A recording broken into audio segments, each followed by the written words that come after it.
भागवत में पुनः पुनः सृष्टि और प्रलय की चर्चा है। एक बार आप समझ लो तो हर जगह आपके समझ में आ जाएगी।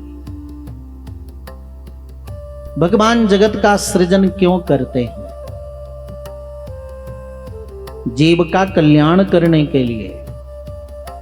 करण कलेवर भगवान न दें तो आप यहां बैठकर कथा नहीं सुन सकते। करण माने इंद्रियां और कलेवर माने शरीर। शरीर और इंद्रियां यदि आपको परमात्मा न दें तो आप कोई भी सत्कर्म जीवन में कर ही नहीं सकते।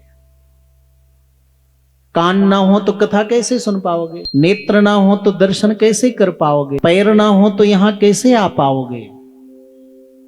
और जगत का सृजन न करें तो भूमि कहां होगी? अन्न कहां मिलेगा? जल कहां मिलेगा? तो प्रलय के समय भगवान जब शेष पर शयन करते हैं और जीवों के कल्याण की इच्छा होती है तो भगवान के नाभि से कमल का फूल प्रकट होता है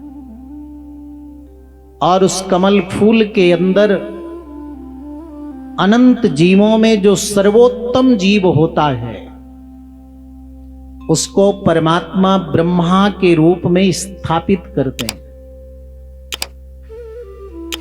कमल नलिका में ब्रह्मा जी कई वर्ष तक अंदर आते बाहर आते, मुझे जन्म देने वाला कौन पता ही न चला। तब आकाशवाणी हुई, तप करो तप करो।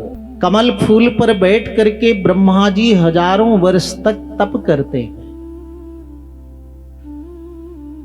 तब भगवान का दर्शन हुआ। भगवान नारायण ने ब्रह्मा जी को कहा, बेटा तुम भी सृष्टि करो, सृजन करो।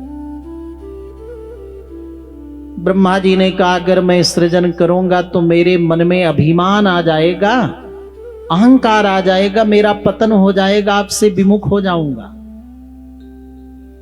तब भगवान श्रीमन नारायण प्रभु ने ब्रह्मा जी को 4 श्लोक में सुंदर भागवत का तत्व बताया, जिसको चतुश्लोकी भागवत कहते हैं। इसलिए श्रीमद् भागवत के भी मुख्य वक्ता, प्रथम वक्ता भगवान नारायण ही। अहमेवास्मेवाग्रे नान्यत सद्यत सत्परम। भगवान ने कहा, जो सृष्टि के पूर्व था और प्रलय के समय रहता है, अर्थात जो पहले था, जो अभी है, जो बाद में रहेगा, वो सब कुछ मैं ही हूं। मेरे अतिरिक्त कुछ भी नहीं है।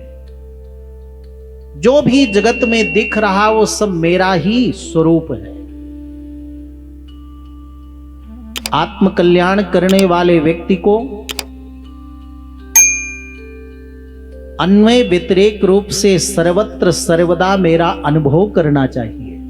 एतावदेव जिज्ञास्यम तत्व जिज्ञासुनात्मना अन्वय व्यतिरेकाभ्याम यत स्यात् सर्वत्र सर्वदा। न्याय दर्शन जब आप पढ़ोगे तो पता चलेगा अन्वय व्यतिरेक क्या है।